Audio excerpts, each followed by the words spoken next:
Souriceau veut apprendre à lire. Souriceau a une envie folle d'aller à l'école. Sa mère, inquiète, accepte de le laisser partir. Et hop, le voilà qui écoute la leçon, bien caché sur une étagère.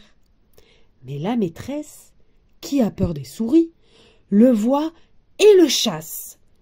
Dès lors, comment faire pour apprendre à lire? Souriceau veut apprendre à lire, d'Anne-Marie Habitant et Ulysse Wenzel, aux éditions Bayard Jeunesse. Pendant l'été, une famille souris s'est installée dans l'école. C'étaient les vacances, l'école était tranquille. Pas de bruit, pas de chat, pas de sonnerie. Mais voici le mois de septembre. Mère Souris grignote un calendrier et elle dit à Souriceau: « Demain, c'est la rentrée des classes. Il ne faudra plus courir dans les couloirs. Tu resteras avec moi. » Souriceau s'écrie: « Mais pourquoi? J'aimerais tellement aller à l'école, moi aussi. » C'est alors que Père Souris montre à sa femme un trou dans le plafond. « As-tu remarqué ce petit trou?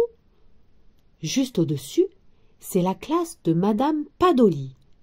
Notre fils pourrait peut-être en profiter. » Souriceau sautille sur place. « Oui, oui, et oui! Je vais aller à l'école, je vais apprendre à lire. Vive papa! » Mère Souris est inquiète. « Mais si quelqu'un le voyait ?» Père Souris lui répond: « Faisons-lui confiance. Et toi, mon fils, va te coucher. Tu dois être en forme pour la rentrée. »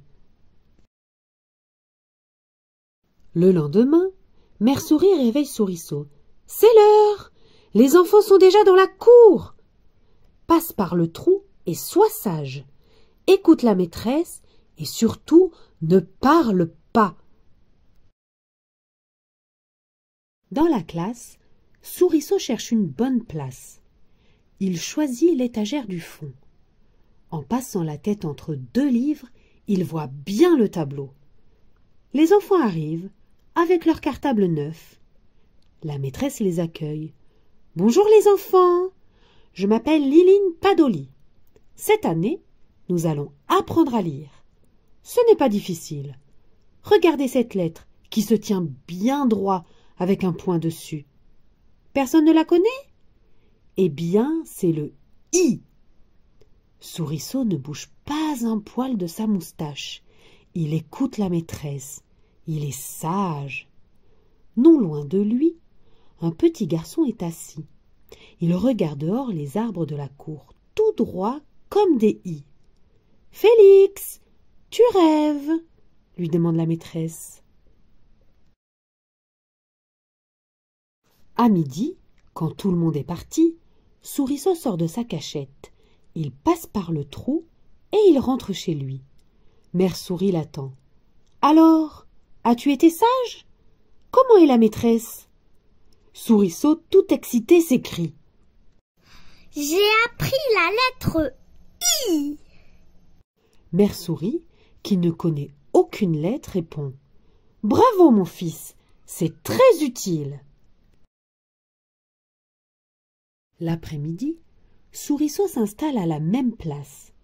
Il ne fait pas de bruit. Il écoute la leçon. Quand la maîtresse a le dos tourné, il sort de sa cachette pour se dégourdir les pattes. Soudain, Félix l'aperçoit au bord de l'étagère. Il lui demande tout bas: « Tu es nouveau, toi aussi ?» Souriceau chuchote: « Oui, je voudrais apprendre à lire. » Au même moment, la maîtresse dit: « Pour demain, vous découperez dans un journal des images où il y a des objets dont le nom se termine par le son I. » Le soir, Souriceau prend un catalogue et il découpe les images avec ses petites dents pointues. Père Souris dit à sa femme: « Tu avais tort de t'inquiéter. Regarde-le faire ses devoirs. C'est un bon fils. »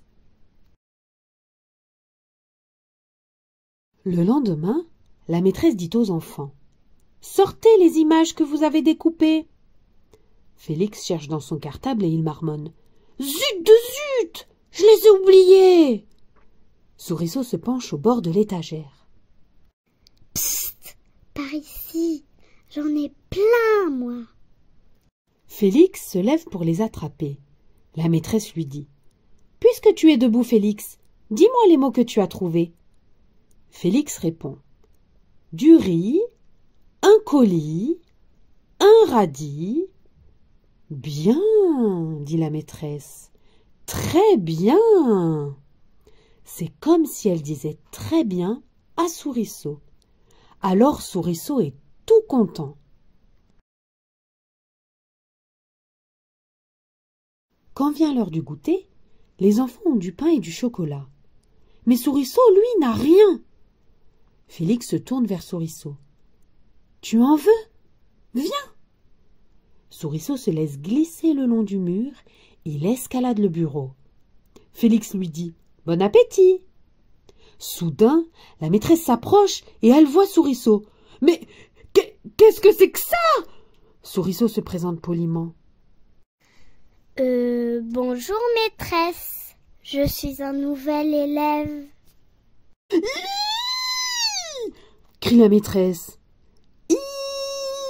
Répètent les enfants qui n'ont rien compris. La maîtresse hurle: « Ne bougez plus !» La maîtresse prend la grande règle du tableau et elle poursuit Souriceau dans toute la classe. Les enfants hurlent: « Il est là! Il est passé par ici !» Souriceau est affolé.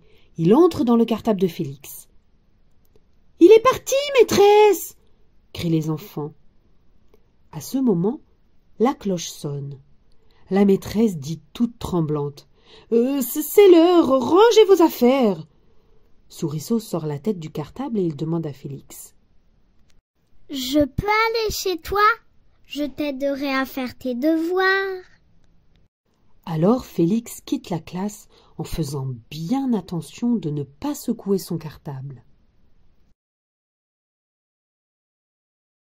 Pendant ce temps, sous le plancher, Mère Souris s'inquiète. « Où est notre fils? Il n'est pas encore entré et il n'y a plus un seul enfant dans l'école. » Père Souris se gratte la moustache. « Je file jeter un coup d'œil dans la rue. Attends-moi ici, ne t'inquiète pas. » Dans la chambre de Félix, les deux amis travaillent ensemble. Ils discutent aussi. « Quand je saurai lire, dit Souriceau, j'irai à la bibliothèque et là, je me régalerai. » Félix exclame: « J'ai des tas de livres ici. On pourra les lire tous les deux quand tu viendras me voir le dimanche. » Père Souris à la fenêtre les aperçoit. Père Souris revient chez lui tout essoufflé. Il rassure sa femme. « Tu avais tort de t'inquiéter. Il est allé chez un camarade faire ses devoirs. C'est un bon fils. » Peu après, Souriceau rentre aussi. « Papa, maman, j'ai un copain. Il s'appelle Félix. On va lire tous les deux. Félix dit que plus tard, il écrira des livres et moi aussi. » « Du calme, dit Mère Souris, et elle embrasse tendrement Souriceau. Maintenant, Souriceau va à l'école tous les jours. Pour ne pas effrayer Liline Padoli, il reste sur l'étagère, mais il n'est jamais très loin de son ami Félix. Un soir, Souriceau montre son livre à Mère Souris. « Je connais une nouvelle lettre, toute ronde comme mon oreille. » Et il trace un O sur sa feuille. « Magnifique !» dit Mère Souris. « Prête-moi ton crayon, je vais essayer moi aussi. » Père Souris dit à sa femme: « Notre fils apprend vite, bientôt il saura lire. Nous avons eu raison de lui faire confiance. »